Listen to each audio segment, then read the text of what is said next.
என்டிஏங்கிற இந்த கூட்டணி இருக்குல்ல, அது எல்லா இடத்துலயும் ஒரே பேர்ல இருக்கு. காங்கிரஸ் கூட்டணி மட்டும் ஒரு இடத்துல இந்தியா பிளாக்னு வருது, ஒரு இடத்துல மகா கட்பந்தன் வருது. காங்கிரஸ் நடந்து கொள்வது இது ரொம்ப ஆச்சரியப்பட ஒண்ணுமே இல்லை. அவங்களோட வழக்கமான அவங்க இன்னமுமே நாம தான் இந்தியாவை அதிக ஆண்டுகள் ஆண்ட கட்சி, நாம தான் அப்படிங்கிற ஒரு பெரியண்ணன் மனப்பான்மையில தான் இருக்காங்க. 2020 தேர்தலை நீங்க அனலைஸ் பண்ணீங்கன்னா 70 இடங்கள்ல போட்டி போட்டு 19 இடங்கள்ல தான் காங்கிரஸ் ஜெயிச்சாங்க. காங்கிரஸினுடைய அந்த வெற்றி வீதம் இருக்குல்ல, அதுதான் ஆட்சி தேஜஸ்வி கையை விட்டு போனதுக்கே மிக முக்கியமான காரணம். ஏன் இந்த தயக்கத்துக்கு காரணம் யார் சிஎம்ங்கிறதான் பிரச்சனை.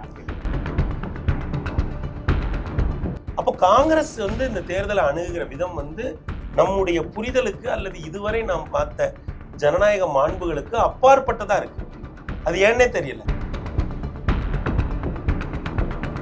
ஒருவேளை ஒரு பெரும் பின்னடைவை இந்த கூட்டணி சந்திக்கணும், அதற்கு காரணமாக இருக்குது காங்கிரஸா தான் இருக்கும்னு அடிச்சு சொல்லணும். போன தடவை அதானே நடந்தது. இல்லை, நான் இந்த முறை கேட்கிறேன்.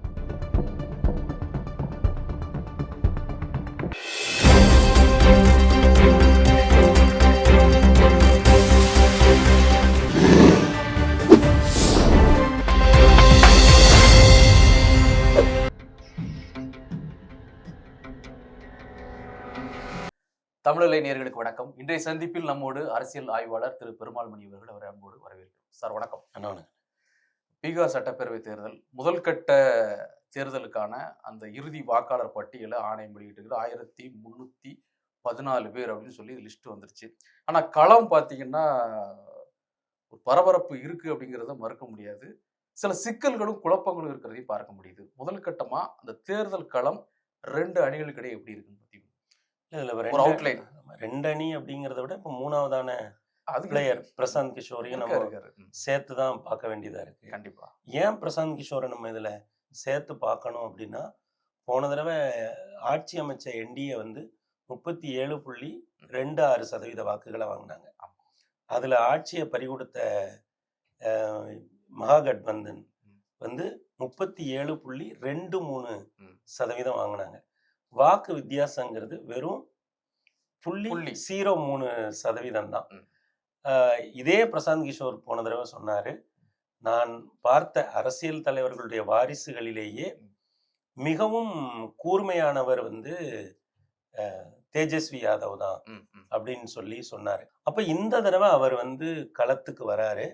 2 கூட்டணிகளையுமே விமர்சனம் பண்றாரு. சம தொலைவில் வச்சு பார்க்கறாரு. ஆமா, 2 பேரையுமே தீவிரமா விமர்சிக்கிறார். 2வது அவருக்கு கூடுகிற கூட்டம், அந்த ஆர்ப்பரிப்பு, இது எல்லாமே ரொம்ப முக்கியமானது. இப்போ நீங்க என்டிஏ கூட்டணி எடுத்து பாத்தீங்கன்னா, அவங்க இதுவரை ஹிந்தி பெல்ட்ல, ஹிந்தி ஹார்ட்லேண்ட் அப்படின்னு சொல்லக்கூடிய அந்த மாநிலங்கள்ல இதுவரை பீகார்ல தான் அவங்க ஒரு முதலமைச்சரை, இன்னும் அவங்களால ஒரு முதலமைச்சரை ஜெயிக்க முடியல. இன்னும் சொல்ல போனா 20% வாக்குகள் தான் அவங்க இதுவரை அதிகபட்சமா எடுத்திருக்காங்க. பாராளுமன்ற கணக்கு வேற. அதாவது ஹிந்தி ஹார்ட்லேண்ட் எல்லாத்துலயுமே பாராளுமன்ற தேர்தலில் பாஜக பெறுகிற வாக்குகள் சட்டமன்ற தேர்தலில் பெறுகிற வாக்குகளை விட ஏறக்குறைய 17% அதிகமா இருக்கு. அதான் யதார்த்தமா இருக்கு. அது ரொம்ப ஆச்சரியமான ஒரு விஷயமா இருக்கு. அப்போ அவங்களுக்கு ஒரு பாஜக முதலமைச்சரை போட வேண்டிய ஒரு நிர்பந்தம் இருக்கு.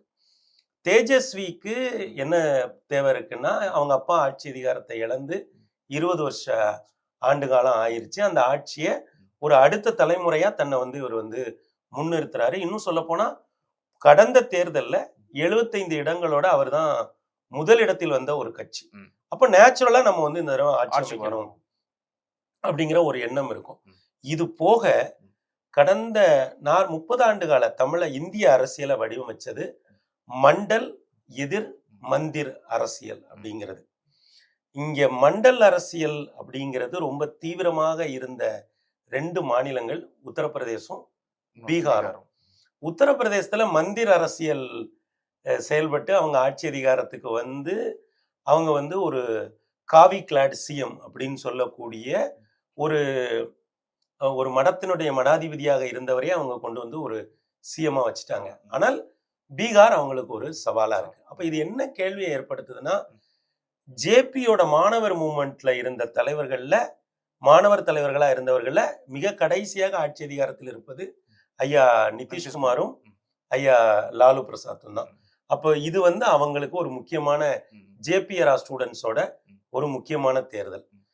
அப்புறம் இதுல வந்து மறுபடியும் இதே மாதிரி 20 மாதிரியே ஒரு தீர்ப்பு வந்தது அப்படின்னா இன்னமும் அது வந்து மண்டல் அரசியலுக்கு உள்ள இருக்கு அப்படிங்கிறத புரிஞ்சுக்கலாம்.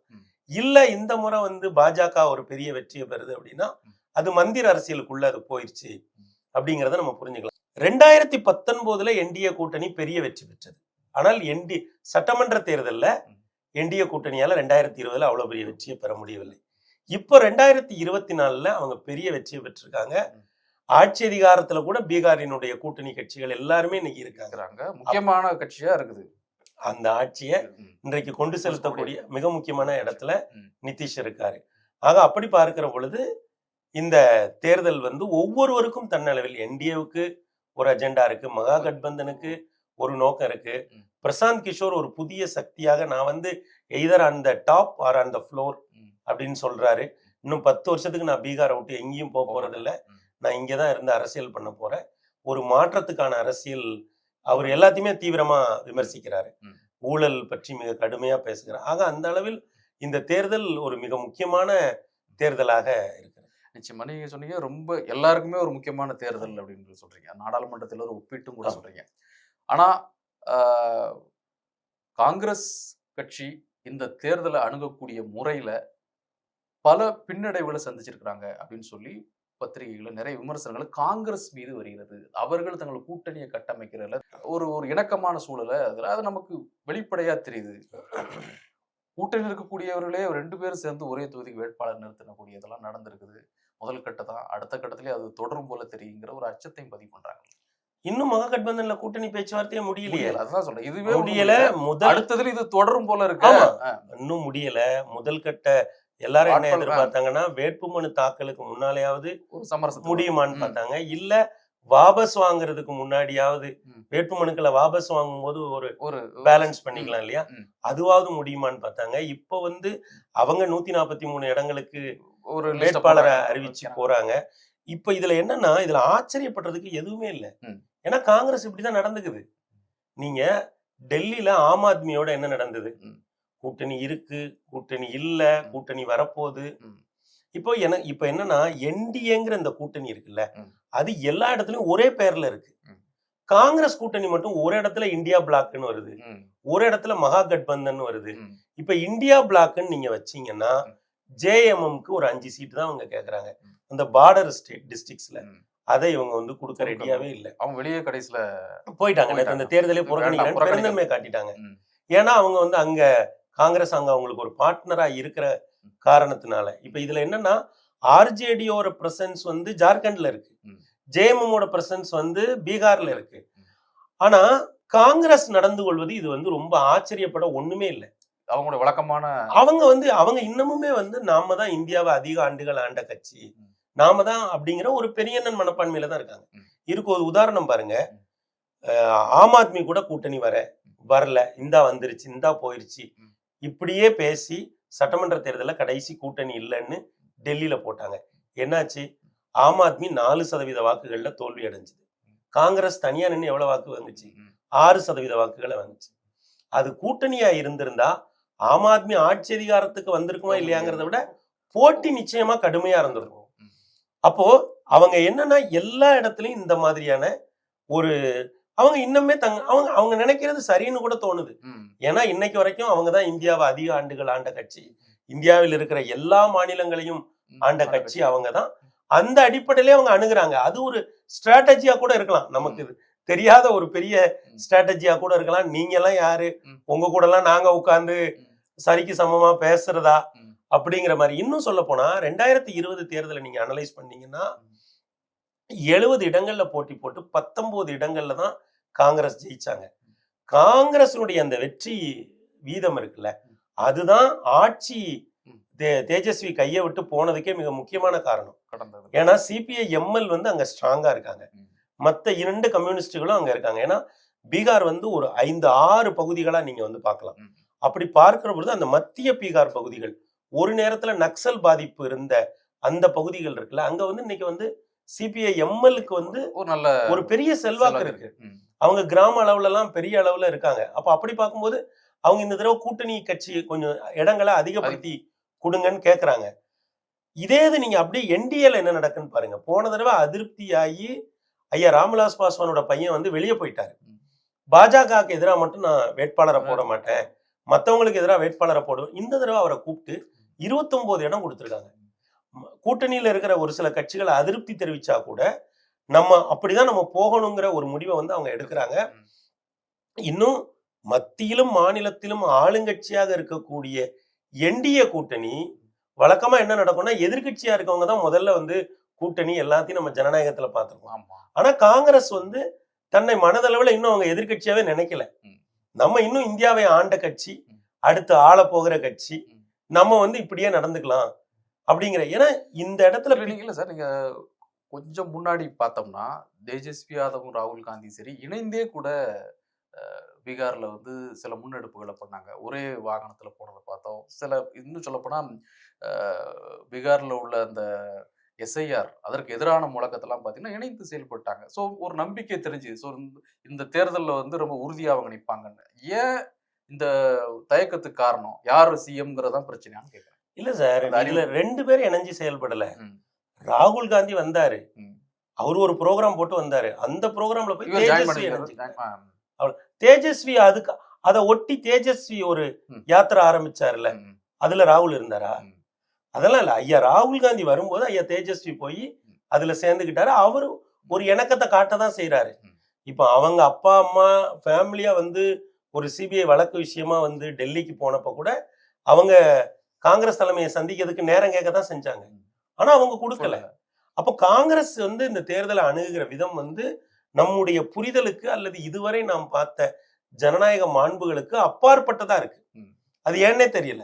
ஏன்னா அகில இந்திய தலைவர் ஒருத்தர் இருக்காரு, பொதுச் செயலாளர் ஒருவர் இருக்காரு, அந்த மாநிலத்துக்கு ஒரு பொறுப்பாளர் இருக்காரு.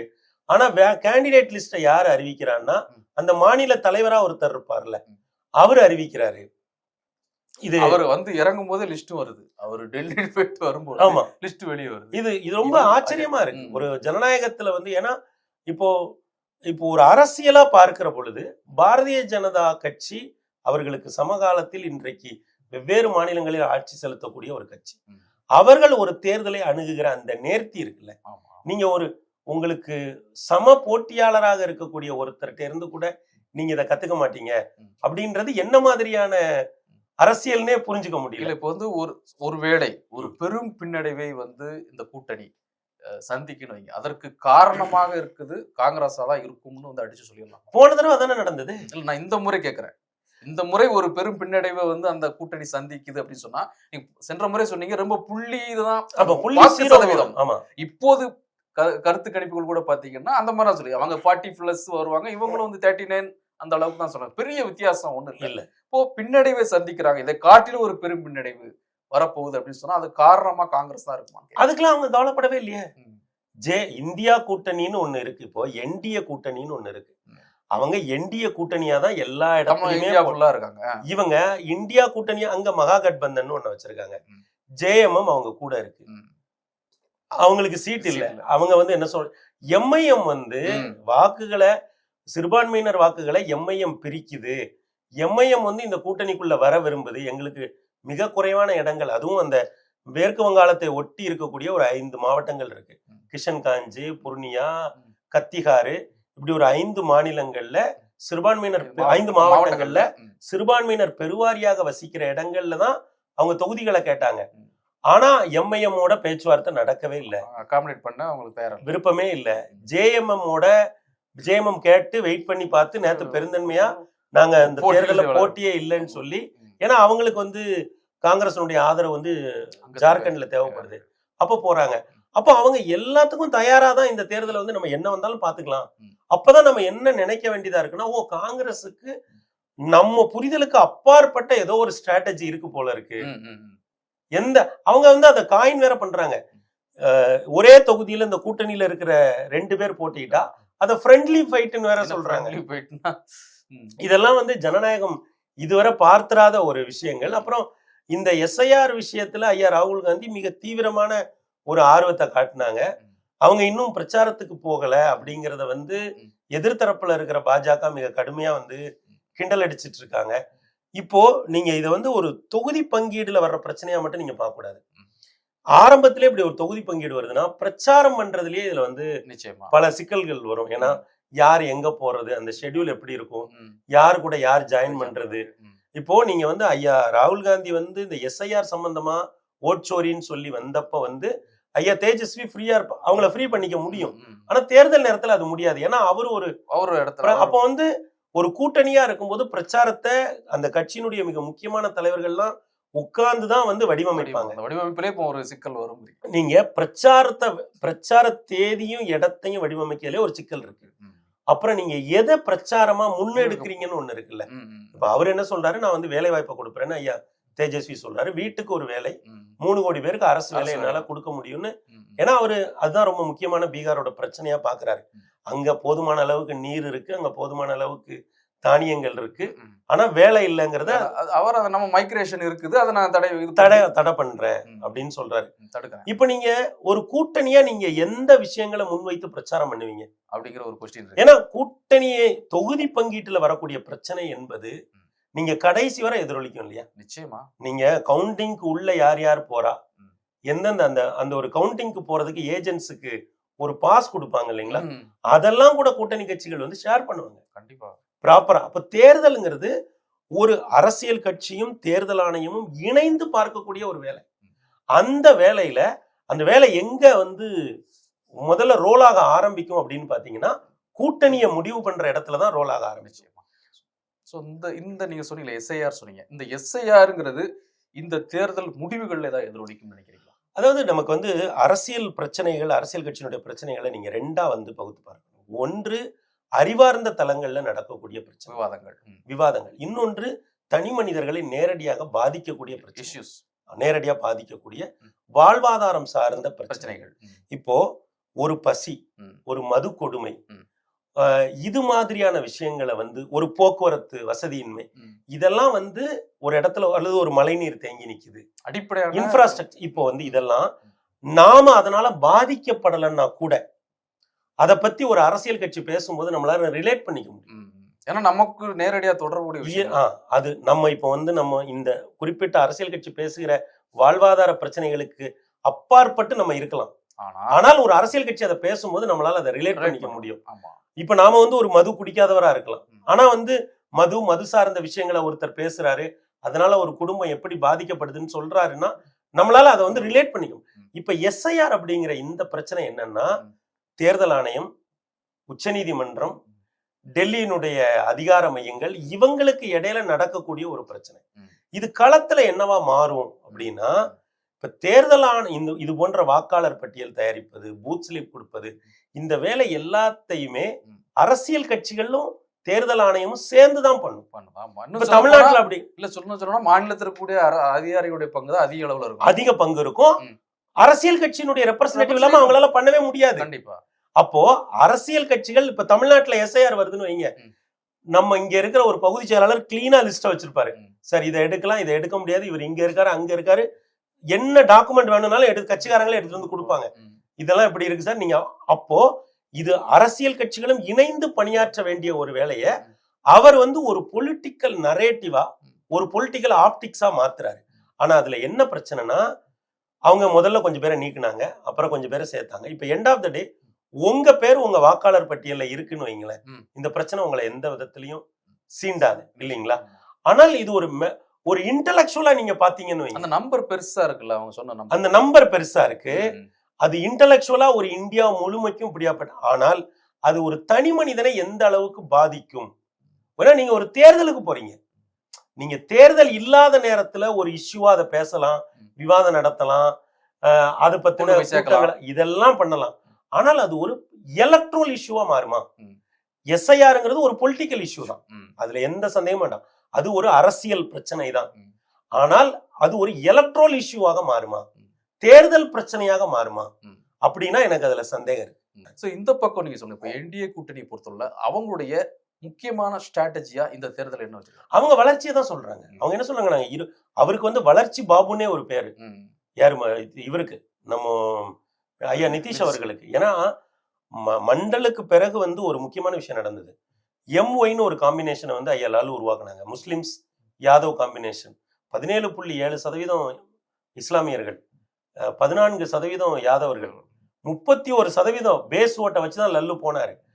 ஆனால் அந்த 90கள்ல இருந்து 2005 வரைக்கும் அந்த 15 வருஷத்துல ஐயா லல்லு என்ன பண்ணாங்கன்னா, உயர் வகுப்பினருடைய ஆதிக்கத்துக்கு எதிராக தீவிரமா அரசு ரீதியா, நிர்வாக ரீதியா, அரசியல் ரீதியா நடவடிக்கைகளை எடுத்தாங்க.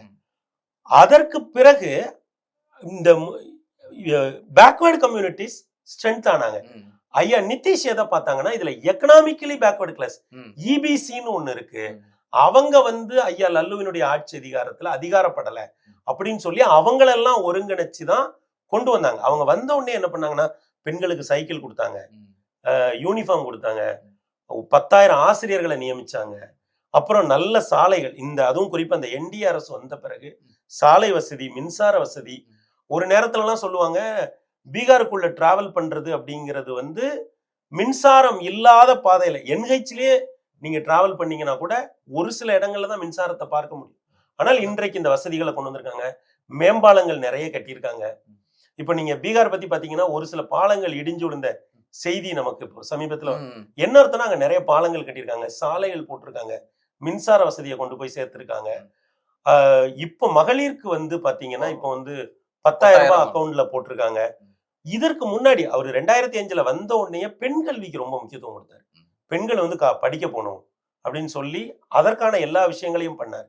ஆக அப்படி பார்க்கிற பொழுது அவங்க வந்து வளர்ச்சியை தான் வைக்கிறாங்க. அவங்க சொல்றது ஒண்ணு தானே, டபுள் என்ஜின் கவர்மெண்ட். அப்புறம் இந்த பட்ஜெட்ல கூட வந்து எல்லாரும் சொன்னது போல பீகாருக்கு பல நலத்திட்டங்கள் போச்சு. இப்போ எதிர்கட்சிகள் கூட சொன்னாங்க, அது வந்து இந்தியாவுக்கான பட்ஜெட்டா இல்ல வந்து பீகாருக்கான பட்ஜெட்டான்னு கூட. அப்போ வந்து அவங்க என்ன சொல்றாங்கன்னா, வளர்ச்சியை நோக்கி வந்து நாங்க போறோம். குறிப்பா மகளிர் வாக்குகள் வந்து அவங்களுக்கு வந்து மத்திய பிரதேசத்துல கை கொடுத்துருக்கு. இந்த ரூபா கொடுக்க ஆரம்பிச்ச பிறகு மத்திய பிரதேசத்துல 1000 ரூபாய் கொடுக்குறாங்க, மகாராஷ்டிரால 1500 ரூபாய் கொடுக்குறாங்க. இந்த 2 மாநிலத்திலயும் அவங்களுக்கு கொடுத்ததுனால இப்போ அங்கெல்லாம் வந்து பாராளுமன்ற தேர்தலுக்கு பிறகு கொடுத்தாங்க, சட்டமன்ற தேர்தலில் பெரிய வெற்றி கிடைச்சது. இப்போ என்ன பண்ணிட்டாங்கன்னா, 1000 ரூபாய் ஏன் கொடுக்கணும்னு சொல்லி நேரா 10,000 ரூபாயா வந்து அக்கௌண்ட்ல போட்டு விட்டாங்க. அப்புறம் வந்து கட்டிட தொழிலாளர்களுக்கான அது ஒரு பெரிய குரூப்பை பிடிச்சு அவங்களுக்கு ஒரு அமௌண்ட் வந்து அக்கௌண்ட்ல நேரடியா போட்டிருக்காங்க. குறிப்பா இந்த என்டிஏ ஐயா மோடி அவர்கள் தலைமையில வந்த பிறகு இந்த அரசாங்கம் பண்ண ஒரு பெரிய மாற்றம் என்னன்னா, ஜன்தன் அக்கௌண்ட் இருக்குல்ல, அது வந்து நிறைய மகளிர் வந்து ஜன்தன் அக்கௌண்ட்டுக்குள்ள நிறைய பேரை சேர்த்தாங்க. அது பெரிய அளவுல இந்தியாவில ஏதாவது ஒரு திட்டம் சேர்க்கணும்னா அதுல கொண்டு அந்த பணத்தை கொண்டு போய் சேர்க்கறதுக்கு ஈஸி. ஆமா, ஏன்னா அந்த ஜன்தன் திட்டத்தை பத்தி பெரும்பாலானவர்களுக்கு ஒரு புரிதல் இல்லை. அன்னைக்கு அப்படி அவங்க இன்னைக்கு உருவாக்கி வச்ச அந்த அக்கௌண்ட்ஸ் தான் இன்னைக்கு அப்படி ஒரு பட்டனை தட்டினா 75 லட்சம் பேரோட அக்கௌண்ட்ல போய் விழுற மாதிரியான ஒரு இதை வந்து அவங்க உருவாக்கி வச்சிருக்காங்க. ஆக நிதிஷ் என்ன சொல்றாருன்னா, இது வளர்ச்சிக்கான ஒரு அரசு. அதுதான் அவங்க. ஆமா, அவர் வந்து ஒரு பேசிக்கலா என்ஐடின்னு சொல்லப்படுற, இப்ப என்ஐடின்னு சொல்றோம், அப்போ வந்து Patna engineering college engineering candidate student அவரு. அப்புறம் ரயில்வே வந்து மறுகட்டமைப்பு பண்ணதுல அவருக்கு பெரிய பங்களிப்பு இருக்கு. அவரை பத்தி ஒண்ணு சொல்லுவாங்க, ஒரு டசன் பென்சில் அப்படி சிவி அப்படி எடுத்துட்டு வந்து உட்கார்ந்து மீட்டிங் ஆரம்பிப்பாராம். அப்படி பென்சிலே தான் எழுதிட்டே இருப்பாராம். காலையில இருந்து மீட்டிங் வந்து அதிகாரிகளோட ரயில்வே மந்திரியா இருக்கிறப்போ ஈவினிங் நைட் வரைக்கும் போனோம். அப்படிதான் அவர் மறுகட்டமைப்பு இந்திய ரயில்வேயை வந்து பண்ணாரு. அப்ப நிர்வாக ரீதியா அவருக்கு வந்து பல சிறப்புகள் இருக்கு. ஒரே ஒரு விஷயம், அவருடைய வயது. அதான் இப்ப கேட்க வந்து, இப்ப இவ்வளவு அவர் நிர்வாகியா ஸ்ட்ராங்காக பேசக்கூடிய திரு நிதிஷ்குமார் அவளை பற்றி எதிர்மறை விமர்சனங்களை காங்கிரஸ் உள்ளிட்ட கட்சிகள் தொடர்ந்து வச்சிட்டு இருக்கிறாங்க. அதுக்கு சில வீடியோக்கள் எல்லாம் கூட நம்ம பாக்குறோம். பட் அது எதுவும் எடுபடுமா இல்ல என்ன? இல்ல, வயது வந்து எந்த ஒரு தலைவருக்குமே ஒரு சவாலான ஒரு விஷயம் தான். ஆனா இன்னைக்கு வந்து அவர் பொலிட்டிக்கலி ஸ்ட்ராங்கா இருக்காரு. ஏன்னா இப்ப வந்து என்டிஏ வந்து முதலமைச்சர் வேட்பாளரை வெற்றி பெறுகிற எம்எல்ஏக்கள் சேர்ந்து தேர்ந்தெடுப்பாங்க அப்படின்னு சொல்லி பாஜக சொல்லியிருக்காங்க. ஆனா என்டிஏ வெற்றி பெற்றா ஐயா கண்டிப்பா நிதிஷ் தான் சிஎம். ஏன்னா அப்படி இல்லைன்னா அவர் நேரா ஆர்ஜேடிக்கு டயல் பண்ணுவாரு, ஆர்ஜேடியை கூட்டணி வச்சு அவர் போயிடுவாரு. அவருடைய வயது சார்ந்த இந்த சிக்கல்கள் சில விஷயங்கள் இந்த மாதிரி அதெல்லாம் ஒரு சமூக வலைதள கண்டென்ட் அது பெருசா, அது வந்து பீகாருக்குள்ள வந்து பெருசா இருக்காது. ஆனால் அவர் வந்து இந்த 20 ஆண்டு காலத்துல பீகாரினுடைய மிக நீண்ட கால முதலமைச்சராக அவர் இருந்திருக்கிறார். இந்திய அரசியலையே கடந்த 25 ஆண்டு காலத்தில் அவர் எந்த திசையில் போகிறாரோ அந்த திசையில் தான் இந்திய அரசியல் போகும் அப்படிங்கிற அளவுக்கு அவருடைய நகர்வுகள் இருந்திருக்கு. அந்த அடிப்படையில பார்க்கிற பொழுது அவர் ரொம்ப ஒரு கம்ஃபர்டபுளான பொசிஷன்ல இருந்து தான் இந்த தேர்தலை வந்து அவரை சந்திப்பதாக நான் நினைக்கிறேன். ஸோ நிறைவா இந்த தேர்தல் வரக்கூடிய அந்த முடிவுகள் வேற ஏதாவது அடுத்தடுத்து வரக்கூடிய மாநில தேர்தல்கள் ஏதாவது ஒரு இம்பாக்ட் ஏற்படுத்த வாய்ப்பு இருக்கா? இந்த முடிவு எப்படி இருக்கும் நீங்க கணிக்கிறீங்க? இல்ல, இந்த முடிவு ஏறக்குறைய இந்த முடிவுல 2 விஷயம் தான் நமக்கு ரொம்ப ஒரு விஷயம் தான் ரொம்ப முக்கியமான விஷயம். பிரசாந்த் கிஷோர் எவ்வளவு வாக்கு வாங்க போறாரு, யாரோட வாக்கு வாங்க போறாரு. ஏன்னா அவர் வந்து அவர் உயர் வகுப்பை சார்ந்தவர், அதனால பாஜக பக்கம் இருக்கக்கூடிய உயர் வகுப்பு வாக்குகள் அவருக்கு போகும். இல்ல அவர் வந்து சிறுபான்மையினர் வந்து அவர் 40 பேரை வந்து இந்த தடவை கேண்டிடேட்டா போடுறேன்னு சொல்லியிருக்காரு, அதுல ஒரு பிரிவு வாக்குகளை இவர் வாங்குவாரா? அதுதான் இந்த தேர்தலுடைய மைய விஷயமே. அவர் வாங்குகிற வாக்குகள் யாரை பாதிக்கும்? ஆனா இப்ப வந்து அவங்க போட்டியிடுறது இது எல்லாமே வச்சு பாத்தீங்கன்னா யார் ஒருவரும் தனிப்பெரும்பான்மையோடு வந்து ஆட்சி அமைக்க வாய்ப்பே இல்லை. ஆமா, அது ஆர்ஜேடிக்கு வேணா இருக்கு. ஆனா அவங்க அப்படி வரணும்னா அவங்க வந்து 95ல ஜெயிச்சது போல பெரிய அளவுல வந்து அப்படி அப்ப 326 சீட்டு அதுல பெரிய அளவுல ஜெயிச்சது போல இப்ப ஜெயிக்கணும். அது இப்ப ஜார்க்கண்ட் ஒன்னா இருந்ததுனால 326. ஆனா அந்த அளவுக்கு வாய்ப்பு இல்லை. ஏன்னா அறுதி பெரும்பான்மைக்கு வரக்கூடிய இடங்கள்ல போட்டியிடுற ஒரே கட்சி ஆர்ஜேடி தான், மற்றபடி யாரும் இல்லை. அதனால இது மறுபடியும் ஒரு கூட்டணி அரசை நோக்கிதான் போகும். தேர்தலுக்கு பிறகான புதிய கூட்டணிகள் உருவாவதற்கான சாத்தியங்களோட தான் இந்த தேர்தல் போவதாக. அப்படின்னா எந்த மாதிரி சொல்றீங்க? தேர்தலுக்கு பிறகுனா எப்படி வேணா அந்த வர்ற ரிசல்ட்டை பொறுத்து தானே. ஏன்னா சீட்ஸ் யார்கிட்ட இருக்கு, கார்டு வந்த பிறகு தானே பிளே பண்ணுவாங்க. இது ஒரு நம்பர் கேம் தானே. அதனால எப்படி நம்பர் வருது அப்படின்னு தெரியல. இன்னொன்னு ஐயா நிதிஷ்க்கு வந்து மத்திய அரசுலயும் ஒரு பிடி இருக்கு, அவருடைய எம்பிக்களுக்கு ஒரு பிடி இருக்கு. இன்னைக்கு அந்த அரசனுடைய பெரும்பான்மைக்கு அவர் உதவி செய்யறாரு. அதையும் நம்ம இங்க வந்து இணைச்சுதான் பார்க்கணும். இதை தனியா வந்து நம்ம இதோட மட்டும் வந்து பாத்திர முடியாது. நீங்க சொன்னீங்க பிரசாந்த் கிஷோர், ஆனா அவர் ஒரு கேம் சேஞ்சர்மா இருப்பாரா, ஸ்பாய்லரா இருப்பாரா? இல்ல ஸ்பாயிலர் டெமோக்ரஸில யாருமே ஸ்பாய்லர் கிடையாதுங்க, எல்லாருமே கேம் சேஞ்சர் தான். நீங்க இன்னைக்கு உங்க தொகுதிக்கு போறீங்க, உங்க தொகுதியில நீங்க ஒரு வேட்பாளரா நின்று நீங்க 100 ஓட்டு வாங்குறதுனால ஒருத்தர் வெற்றி பெறலாம், ஒருத்தர் தோல்வி அடையலாம். எல்லாருமே ஜனநாயகத்துல கேம் சேஞ்சர்ஸ் தான்.